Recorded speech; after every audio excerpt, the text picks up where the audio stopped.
కాంట మొన్న నేను మొత్తుకోగా మొన్న ఓపెన్ చేసిన జొన్న కాంట ఇప్పటికీ సంచులు ఇయ్యడు, జోకడు. సంచులు కొనుకొచ్చినట్టు రైతన్న చెప్తున్నాడు. కొనుకొచ్చిన తర్వాత కూడా జోకడు, జోకిన తర్వాత లాలీలు రావు. ఇది ఎక్కడి గోస? ఇది రామకోస కాదా? ఇది ఎక్కడి గోస అంటున్నా.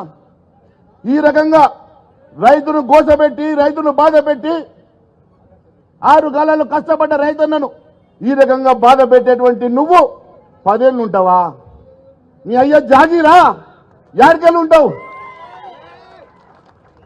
నువ్వు? ఒక్కసారి నేను ఈరోజు ఛాలెంజ్ చేస్తున్నా రేవంత్ రెడ్డి, నువ్వు ఒక్కసారి రాజీనామా చేసి మళ్ళా గెలిస్తే నా జీవిత కాలం నేను రాజకీయాలు మానేసుకుంటా.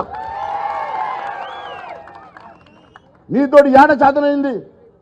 2 ఏళ్లలో ఎన్ని లక్షల కోట్లు సంపాదించాలో లెక్కలేసుకున్నావు, ఏడాడ రియల్ ఎస్టేట్ చేయాలో లెక్కలేసుకున్నావు, ఏడాడ కమిషన్లు పెట్టుకోవాలయ్యా నువ్వు లెక్కలేసుకున్నావు. కానీ నా రైతులకు ఇచ్చిన మాట మర్చినావు, నా యువతకు ఇచ్చిన మాట మర్చినావు, నా విద్యార్థులకు ఇచ్చిన మాట మర్చినావు, నా ఆడబిడ్డలకు ఇస్తామన్న 2500 నెలకు ఇచ్చే మాట మర్చినావు.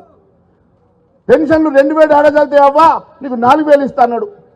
ఉన్న 2000 ఇవ్వకపాయ్, కొత్త పెన్షన్లు పెట్టకపాయ్.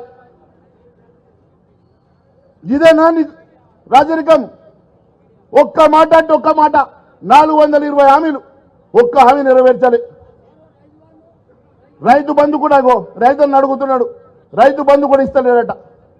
ఇప్పటికీ 3 సార్లు ఎగ్గొట్టే, మళ్ళా కాలం వచ్చే మళ్ళీ ఇస్తాడన్న నమ్మకం లేదు. ఈరోజు అన్ని రకాలుగా బాధ పెట్టున్నటువంటి రేవంత్ రెడ్డి గారు, నేను ఈరోజు హైదరాబాద్ ఆఫీస్ నుంచి బయలుదేరి 4 రోజులు పర్యటన చేసి